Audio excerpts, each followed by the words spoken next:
We have some new sound from Senator Heidi Heitkamp on why she is now choosing to vote no on Kavanaugh. Let's listen. It's a lifetime appointment. This isn't a political decision. If this were a political decision for me, I certainly would be deciding this the other way.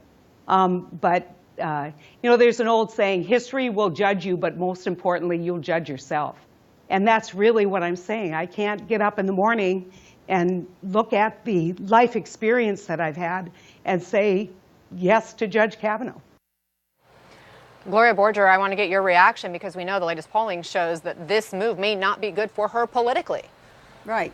You know, Heidi Heitkamp is behind, what, a dozen points in the polls. She's been sinking during the whole nomination process. And, red state Democrats, this has really hurt them. And you were speaking earlier last hour about how this has motivated the Republican base. And I think that's what you're seeing right now. And I think that's why the president actually changed his tone on Dr. Ford earlier this week when he started mocking her, if you will. I mean, look, this is political. The Democrats have to show that they have fought as hard as they could to please their base, and also because they don't want him confirmed. But we're heading into a midterm election here, and so this ain't beanball here. And Republicans are sticking with Kavanaugh. The president stuck with Kavanaugh, particularly, I think, when he realized that it was good for him. Now, it's going to hurt him in the House of Representatives. I mean, ironically, moderate Republicans are going to say, you know what? These suburban women in a lot of House races, particularly those 20-plus districts that Hillary Clinton won, this could hurt Republicans in the House, but it's going to help them keep those seats in the Senate in those 10 red states. Asha Rangappa is with us. She's an former FBI special agent, also a lawyer. And Asha, when you listen to that press conference we just heard, that lengthy press conference with Republican leadership, we heard multiple times them say that they did not instruct the FBI on who to interview, how to go about this probe. Do you take him at his word, or what do you make of where this investigation landed, who was interviewed, who wasn't? I think that would be correct, Anna. Remember that background checks are run out of the administrative division of the FBI. They're essentially subcontractors for whatever agency or entity is requesting it. In this case, it would be the White House.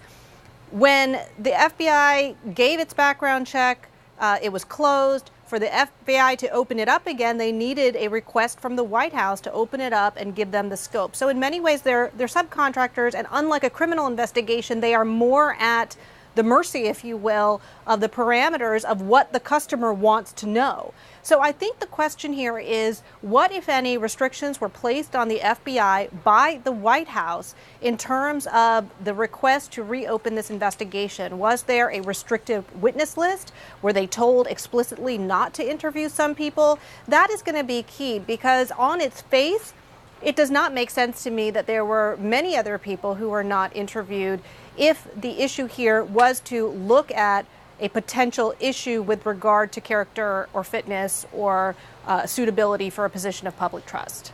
So you are saying that it does not make sense to you that if they were given free rein, to use the president's word, that they wouldn't have interviewed additional people, including those that were pointed out by Ford's lawyers? I think those that were pointed out by Ford's lawyer, I think people who have in fact corroborated some of the college allegations, for example, and who've come forth to give even sworn statements. I think the FBI would have circled back with them and tried to make sure that they were as comprehensive as possible. The FBI is not in the habit of leaving loose ends. That's not what they do. But unlike in a criminal investigation where they have independent authority under the statutes of the United States and the Attorney General guidelines to pursue those things, in a background check, I think that it's more restrictive and it's really about what the decision-making person, the adjudicator, in this case the White House, wants to know. So remember, the FBI is also good at writing memos about what they're asked to do. So if this House turns over in November, the House Judiciary Committee could ask the FBI for any notes or memos that were taken with regard to this investigation, and they can find out exactly what restrictions or parameters the FBI was operating under. Asha, will this FBI report ever see the light of day? You mean the supplemental background check? Yes. I mean, again, it is in the possession of the White House. It's almost like a part of the personnel file of the person that they are looking at. So I think that in this case, I believe it was Chairman Grassley said it's the White House decision. I think he's correct. I think in terms of actually making those public, that would be the White House decision. The irony, Anna, in calling for transparency in the Russia investigation with classified sources and methods, and we're uncovering all of that, but yet saying that this, which is clearly in the public's interest and could affect the day-to-day life of a lot of people moving forward, is going to stay confidential. I think that would be kind of pretty ironic on the part of the White House if they didn't release.